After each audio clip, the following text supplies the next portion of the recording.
అవును. IPhone plus size variants 16+ తర్వాత నుంచి స్టాప్ చేస్తుర్రంట. మనకి స్టేట్‌మెంట్ ఇప్పుడు అనవసరంలే. సో, వీడియోలో మాట్లాడదాము ఐఫోన్ 15 ప్లస్ 2025లో తీసుకోవచ్చా అని. బ్లూ కలర్ అయితే నా ఫేవరెట్ భయ్యా. Just look at it. ఆ డిజైన్, ఆ కలర్ అయితే నాకు పర్ఫెక్షన్ అనిపిస్తది. టైమ్ టు టైమ్ నేను కేస్ కవర్ తీసి మరీ ఊరికే క్లీన్ చేస్తుంటా. చాలా బావుంటది. స్పెక్స్ మాట్లాడదాం ఇప్పుడు. ప్రాసెసర్ వచ్చేసి A16 బయోనిక్ చిప్. ఇది one of the fastest. Guys mostly అందరికి స్పెక్స్ ఇవన్నీ ఫెమిలియర్ ఉంటారు. మీరు పెద్ద యూట్యూబ్ ఛానెల్ చూస్తుంటారు. నేను ఈ వీడియోలో జస్ట్ నా ఎక్స్‌పీరియన్స్ చెప్తా. నే ఎందుకంటే నేను ఒక యావరేజ్ యూజర్. అంత టెక్నికల్‌గా మనకంత ఏం తెలవదు. సో, డైనమిక్ ఐలాండ్ యానిమేషన్ మినిమల్‌గా ఉంటది గానీ, నాకైతే చాలా యూజ్‌ఫుల్ అనిపించింది. బావుంటది. ఐఓఎస్ ఈ ఐఫోన్‌లో బెస్ట్ సెల్లింగ్ పాయింట్ అంటే నేనైతే ఐఓఎస్ అంటే ఎంత స్టేబుల్ ఉంటదంటే భయ్యా ఓఎస్. నాకైతే ఈ 6 మంత్స్‌లో ఒక్కసారి క్రాష్ అయితే ఏం గాలే. కెమెరా సెల్ఫీది క్వాలిటీ చెప్పాలంటే నేనైతే అసలు సెల్ఫీ తీయను. సో, నాకు తెలవదు. లాస్ట్ మంత్ నేను ఒక ఈవెంట్‌కి పోయినా. బిగ్ మంత్రా అని. ఇగో నేను కొన్ని క్లిప్స్ లోడ్ చేస్తా అవి చూడుర్రి. నాకు పోర్ట్రేట్స్ చాలా బాగా అనిపించినాయి దీంట్లో. నేనింకా పిక్సెల్‌గా ఎందుకంటే పిక్సెల్‌లా వచ్చే పోర్ట్రేట్ కన్నా ఇది బాగుండదు. కానీ ఇందులో బాగుంది. నన్ను ఇంప్రెస్ చేసింది. ఇంకోటి ఎంకేబీహెచ్‌డి తన వీడియోస్‌లో most of the time mention చేస్తాడు. ఏందంటే ఆయన నీకు క్వశ్చన్ అడిగితే why do you prefer iPhone camera most of the time అంటే ఆయన ఏమంటాడంటే చాలా ఫోన్స్ ఉన్నాయి.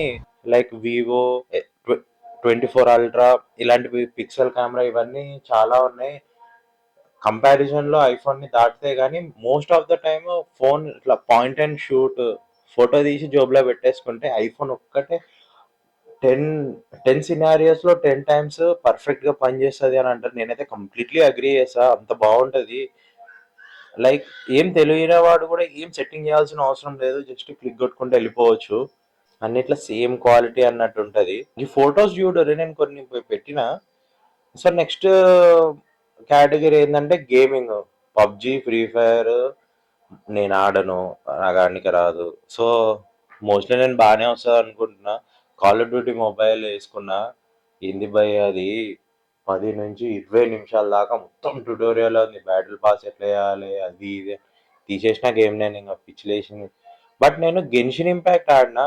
ఇది one of the highly graphic intensive game అనొచ్చు. నేను ఇప్పటి వరకు యూజ్ చేసిన ఫోన్స్ లో 60 FPS ఎప్పుడు యూజ్ చేయలే. ఈ ఫోన్ లో చాలా బాగా వస్తుంది. మళ్ళీ గ్రాఫిక్స్ హై పెట్టుకున్నా అన్న ఐస్ కి ఒక ట్రీట్ అనొచ్చు. అంత స్మూత్ ఉంది గేమ్ ప్లే.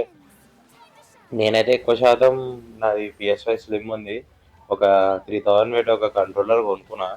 దాంతో రిమోట్ ప్లే ఆడుకుంటా. మస్తు వస్తుంది గేమ్ అయితే. బ్యాటరీ అయితే కింగ్ అనొచ్చు. ఇప్పటిదాకా నేను మోస్ట్లీ 80% యూజ్ చేసిన.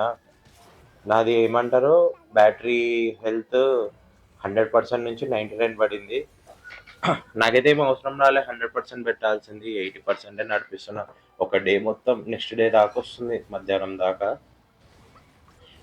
5G సిగ్నల్స్ కూడా చాలా బాగున్నాయి. కొన్ని ఫోన్స్ అయితే ఇప్పుడు ఏదన్నా రీసెంట్లీ ఒక ఈవెంట్కి వెళ్ళుండే. మా ఫ్రెండ్ ఫోన్లో రావట్లేదు 5G. కానీ దీంట్లో బాగుంది. 5G సిగ్నల్స్ బాగా వస్తున్నాయి. వేరే ఫోన్ ఏంటంటే ఐఫోన్ 12 కానీ దీంట్లో 5G మోడల్ బాగుంది. సో మన టైటిల్కి వచ్చేసి వీడియోది టైటిల్ ఐఫోన్ 15+ తీసుకోవాలా అని అంటే ఖచ్చితంగా తీసుకోవచ్చు. ఒక బిగ్ థింగ్ నేను చెప్పలే. ఇంతసేపు ప్రో చెప్పినా కదా కాన్ చెప్దాము. నాకు ఐఓఎస్లో నచ్చింది ఒకటే ఏంటంటే ఫొటోస్ యాప్ భయ్యా కంప్లీట్లీ యూజ్లెస్. సమజ్ కాదు అసలు. మనం ఆండ్రాయిడ్లో వాడినాక ఇది అసలు నచ్చదు. ఎందుకు ఎట్లా అంటే సరిగ్గా టైలర్ చేయలే అన్నట్టు ఉంటుంది. అప్డేట్స్ విషయానికి వస్తే ఐఫోన్ ఎక్స్ఆర్ అది అప్పుడు ఎప్పుడో వచ్చింది. అది 2018లో అనుకుంటా. నాకు సరిగ్గా తెలియదు. ఇంకా దానికి iOS 18 అవన్నీ అప్డేట్స్ వస్తున్నాయి. సో మనము ఈ ఐఫోన్ 15+ ఇంకా 5 to 6 ఓఎస్ అప్గ్రేడ్స్ వస్తాయి ఆరామ్సే. ఇంకా one of the down grade ఏంటంటే ఈ ఫోన్లో 60 హెర్ట్జ్ స్క్రీన్ ఇది. సో అందరు అంటారు ఐఫోన్‌లో అంత డిఫరెన్స్ కనిపియదు అది ఇది గానీ, వేరే ఫోన్స్ అన్నీ దాటేసినాయి డిస్‌ప్లే కేటగరీలో. సో, ఖచ్చితంగా మీకు అదొక్కటి డౌన్‌గ్రేడ్ అనిపిస్తది. నాకైతే ఏం అనిపియట్లే. ఎందుకంటే నేను ఇప్పటిదాకా 60 హెర్ట్జ్ కన్నా పెద్ద స్క్రీనే వాడలేదు. ప్రీవియస్ ఫోన్ నాది పిక్సెల్ 6 ఉండే. అది గూడా 60 హెర్ట్జే. ఇంకోటేంటంటే వన్ హ్యాండ్ అయితే ఈ ఫోన్ అసలు యూజ్ చేయడం ఇంగ మర్చిపోవాలి. మస్తు కష్టము. చాలా పెద్దగుండేది స్క్రీను. ఇంతే ఇంగా ఇందాక చూసిర్రు వీడియో అంటే thank you guys. Okay. Bye.